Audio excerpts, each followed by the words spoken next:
Не надышишься, никак не надышишься. Свежий воздух с примесью запахов сельского хозяйства.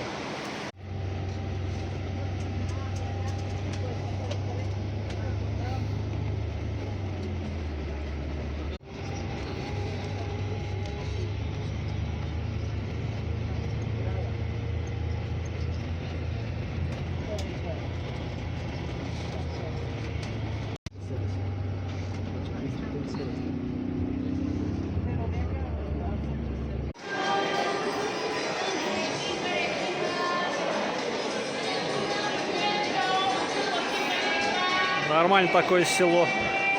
Короче, автобус задержался на 2 часа. По итогу я по расписанию пропустил поезд Inca Rail и пошел на другой поезд Peru Train. Посмотрим, чем все это закончится. Поздновато, конечно.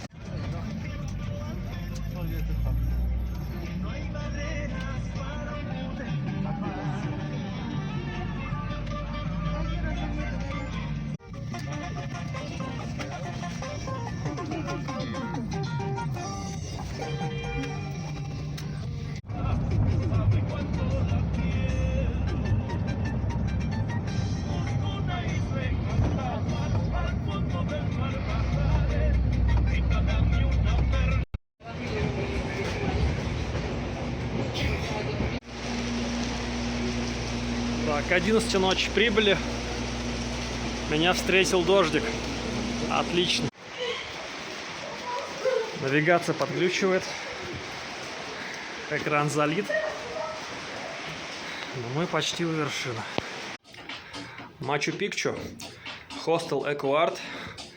Итак, просыпаемся и видим следующее.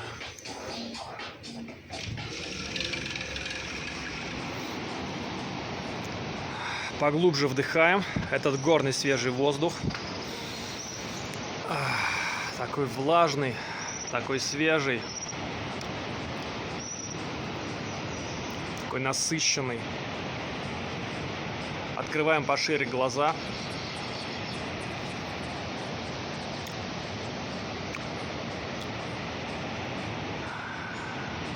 Прислушиваемся к пению птичек, к шуму горной реки и понимаем, что находимся реально в райском месте, где отдыхаешь душой и телом, хорошо высыпаешься, наполняешься энергией. Вот. В общем, что могу сказать еще добавок? Желаю всем иметь возможность просыпаться в тех местах, которые мотивируют, наполняют энергией, заставляют себя чувствовать более живым. Ну, наподобие вот этого места, к примеру. Древний город Мачу-Пикчу. Как-то так. Как же это божественно. Что-то делать, работать и постоянно бросать взгляд, никуда не отходя, в окно. На вот это чудо. Сюда посмотрел, чуть напрягся. Сюда посмотрел, и жизнь налаживается. Кайф. Меня все еще не отпускает. Немножко поработал, буквально часик, поглядывая на эти места. И реально вот на совещании становишься позитивнее. Просто от того, что одним взглядом смотришь на это. Твои коллеги там что-то сидят там зимой, там что-то пыхтят. А ты сидишь подключенным к этому источнику энергии. Просто бомба, просто бомба. Это однозначно стоило того, стоило 30 часов, чтобы сюда добраться и прочувствовать это. Вот как бы хотелось в будущем решать серьезный глобальный вопрос, получать серьезные деньги, совещаться и просто реально вот чувствовать этот источник заряда. Чувствовать, что все эти конкуренты сидели где-то там в подвалах зимой и не могли себе позволить такого настроя, как ты,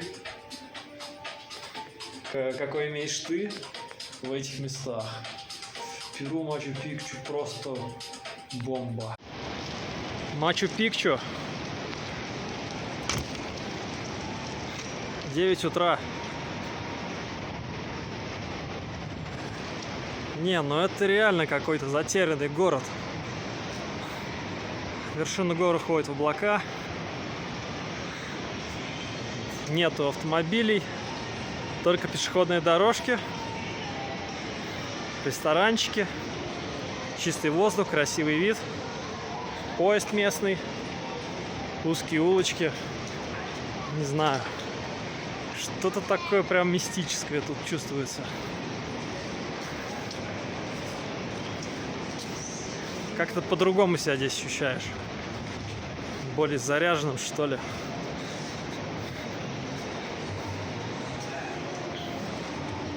Якобы здесь есть магазины, рестораны.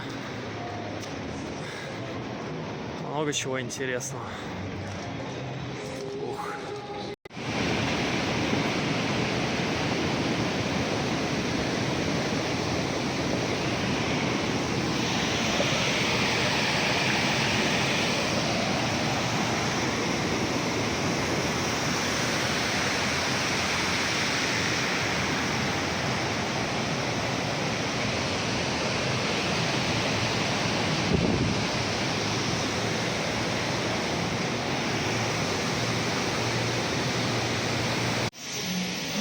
Перуанская кухня, ломо салтадо, с видом на эти горы. Рай. Уже вечереет, а я все еще под впечатлением от этого города. Я не знаю, как это назвать. Это как Шаолинь какой-то в Китае, только в Перу. Реально мистический город с мистической атмосферой, воздухом. Город, в котором очень-очень огромное место уделено природе. Здесь, как я уже говорил, нету машин, нет трафика, никто не сигналит, никто не гудит, только иногда чуть-чуть там чухают поезда, и все. Абсолютно пешеходный маленький поселочек. Очень красивый, экологичный и компактный. Уютнее места я, наверное, еще не встречал. Идеальное место для медитации, для размышления о жизни, уединения, нормализация отношений с собой, с миром. Просто нет слов. У меня нет слов, ребята. Проще один раз вживую увидеть, чем 100 раз услышать. Как-то так. Ну и сделаю маленькую ремарочку. Если кто-то реально хочет здесь оказаться и не сильно скован в финансах, то сюда долететь довольно-таки просто. Москва, Гавана, Куба, Лима, Перу, Куско, Перу. И 4 часа на поезде. Все, и вы здесь можете медитировать, работать, заряжаться. Это реально место силы. Всем рекомендую.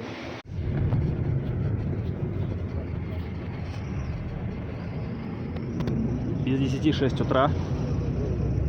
Поднимаемся на автобусе в гору, на которой расположен древний город Мачу-Пикчу. Все это так рано лишь потому, что билеты онлайн продают в любое время, а за кэш только на следующий день. И то 2 раза надо посетить офис культурного центра Пуэбло Мачу-Пикчу, резерв, затем оплата наличными. Вот. Как-то так. С отключенным свифтом, без зарубежной карты, рекомендую посещать Мачу-Пикчу с резервом в 1-2 дня под экскурсию. Как-то так.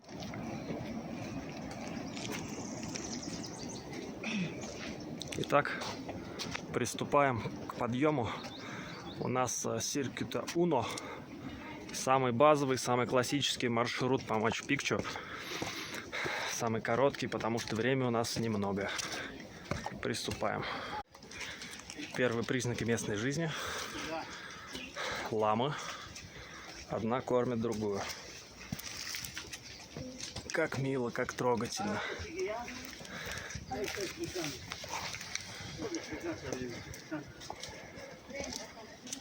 Вот так вот. Здорово. Буэнос диас. И также здесь мы видим первые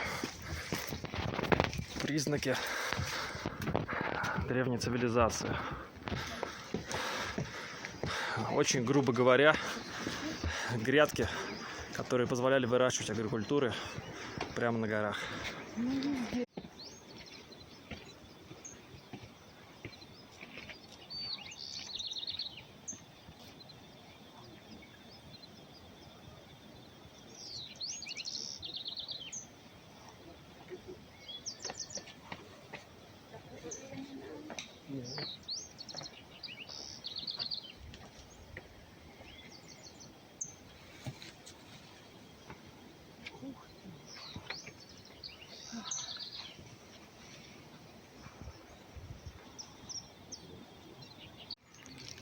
В Мачу-Пикчу есть луга, где можно порассказывать группам, которым лень почитать Википедию, посмотреть YouTube о том, что это за место и так далее.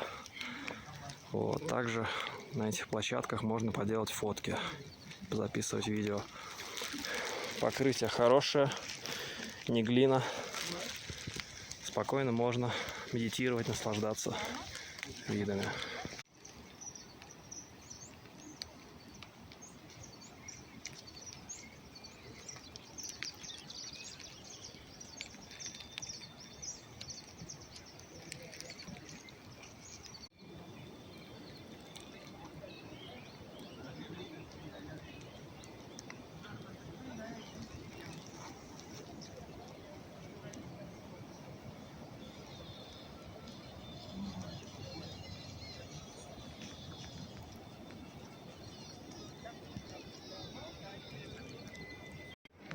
Да, и из нюансов, если придете утром, то все будет в тумане, наверное, более сильным, чем днем, и половину не будет видно на фотках.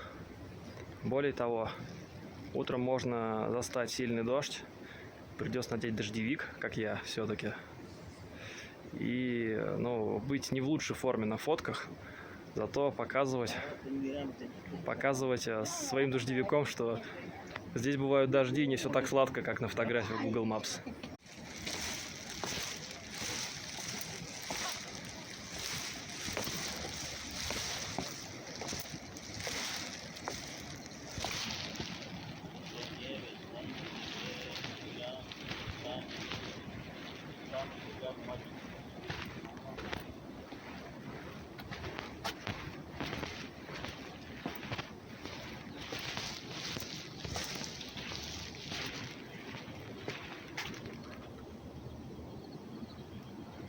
Да, очень красивый туман. Итак, заходим в цитадель.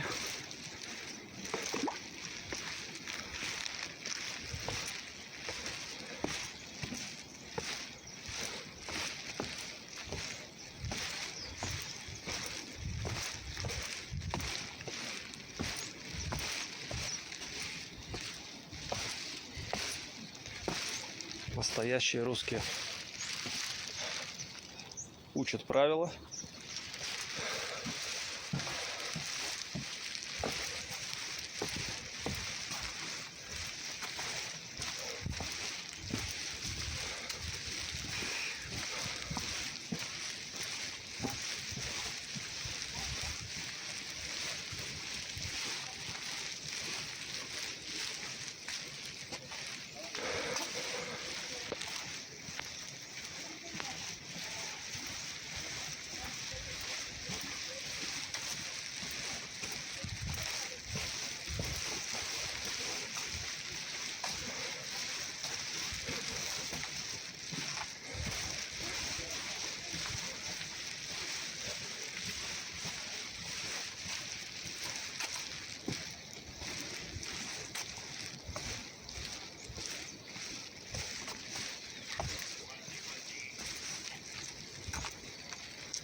Как говорится, при всем желании физически все не снимешь. Но попытаться можно в разумных пределах. Есть в цитадели такие места, где глаза разбегаются, многие останавливаются, и просто хочется остановиться и ничего не делать.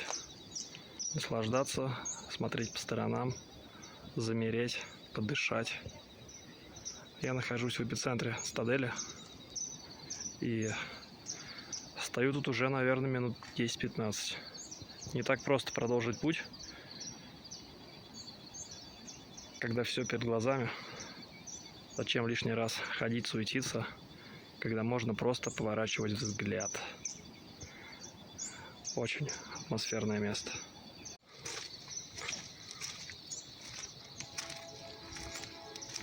Хочется реально похвалить и испанцев, и инков, всю историю за то, что этот город не был разрушен.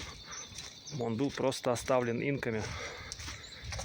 Поэтому судьба Теночтитлана не настигла Мачу-Пикчу, и мы можем спокойненько понаслаждаться, помедитировать,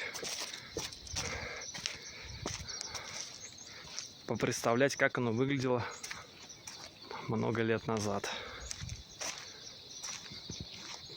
Порядка 500. Да. Воистину, я согласен, что это чудо света. Абсолютно справедливо. Идем дальше.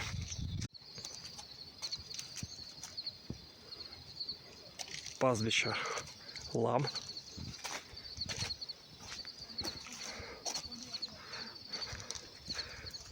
Просто завораживает. Это девственность природы, воздух, полная пур натуралеза, как говорится.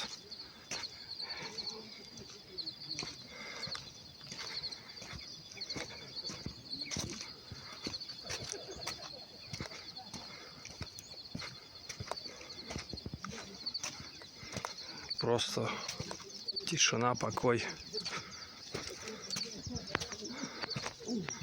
Будто другое измерение, другая планета даже, я бы сказал. Восхитительно.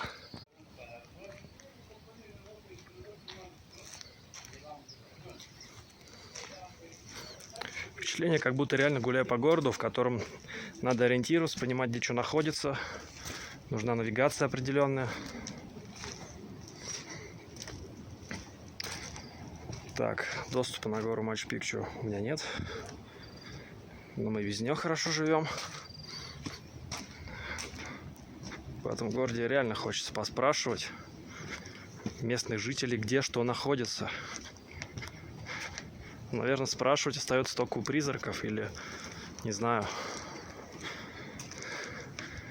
С гидами почему-то не так интересно общаться. Потому что все, что у них спросишь, скорее всего, будет запрещено. Ух ты, как тут.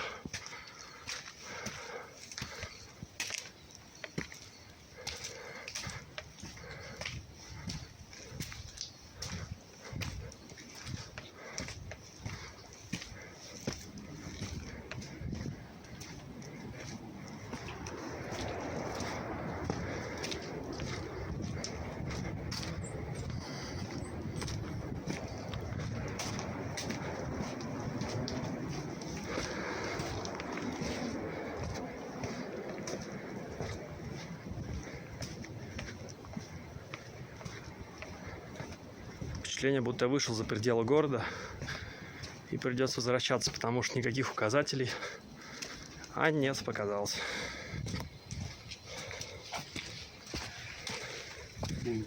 Все довольно-таки цивилизованно.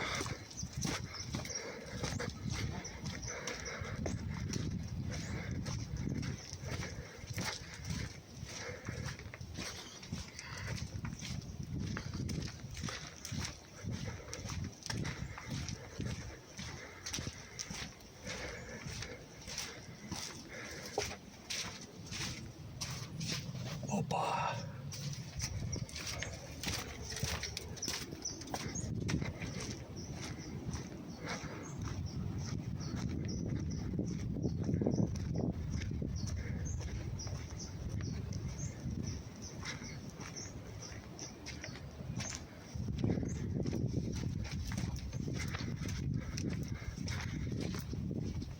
Да, боюсь, что в телефоне не так много места. Поэтому, думаю, мы еще встретимся 100%.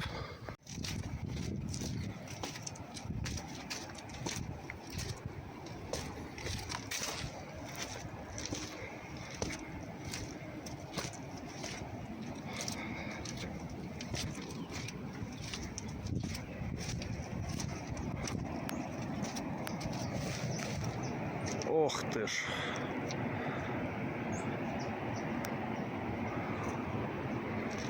Да. Ну что я могу сказать? У инков было отличное чувство вкуса. Я с ним абсолютно согласен. Сложно было соорудить город здесь, наверное, но оно того стоило. Оно того стоило. Эстетика у них была абсолютно правильная. Солидарен с инками. Ну, издалека мы видим, походу, менее привилегированный квартал древнего Мачу-Пикчу. Как я уже говорил, грядки, фермы, дома, может быть, пастбище.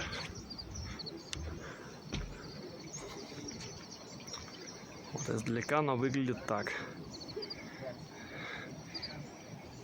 Вблизи, я думаю, сами догадаетесь, как оно выглядит. Куча зелени, газончик. 1,5 часа и все закончилось. Полчаса ждать автобуса, который едет зигзагами, тоже долго, полчаса. В то время как есть вот такая прекрасная вещь, как тропа путешественника, по которой можно спокойненько спуститься. Заодно понять, что я упустил, поехать туда на автобусе. Заодно сэкономить порядка 40 с чем-то солис. И позавтракать на сэкономленные деньги. В общем, вот, как мне сказал гид, здесь спускаться абсолютно безопасно, довольно-таки чисто, порядка часа и не вдоль дороги, как бездомный трубадур. Спокойненько, как турист, как в цивилизованном международном туристическом месте. Пробуем. Кто-то из местных поднимается с музыкой, кто-то без музыки, кто-то, как я, все еще пытается что-то снимать. Еще один момент, когда спускаешься, и вообще, когда посещаешь Мачу-Пикчу древний, сухим отсюда не уйти. Выбор не так уж и велик. Либо промокаешь под дождем,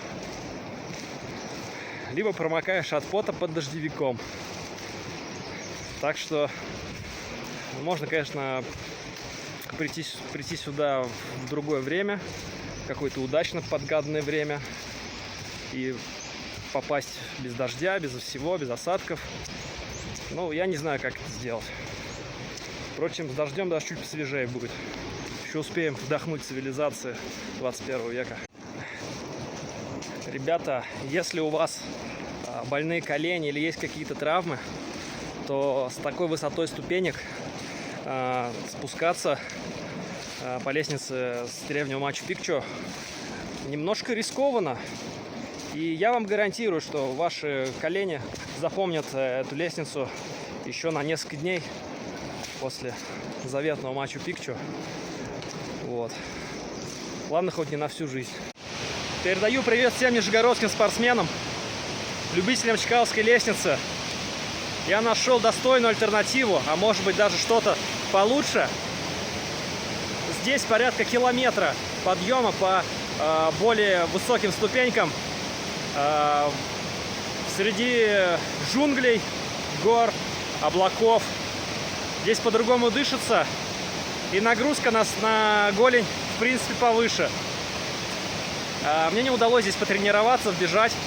Я только спустился, и это тоже было испытанием, особенно без манжетки на голени.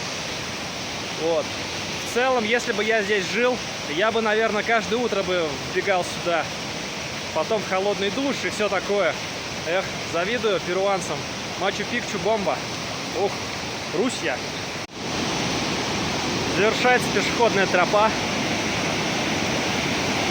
И здесь мы видим это чудо.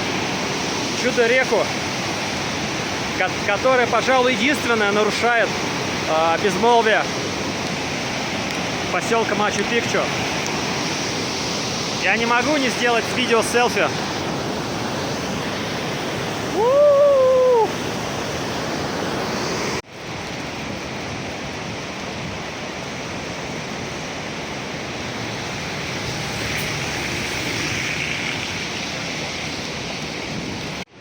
Как ни странно, то, чего я не хотел делать, оказалось вполне себе приятным занятием.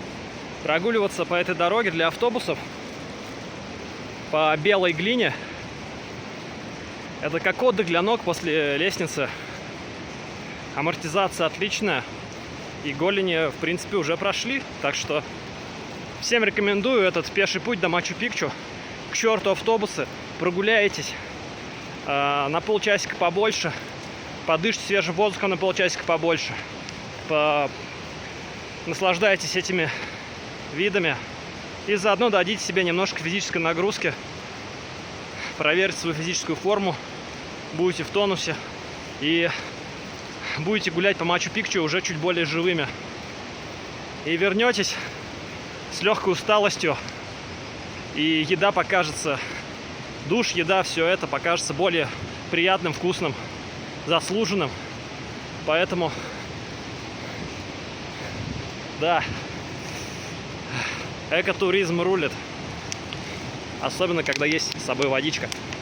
Это была не реклама.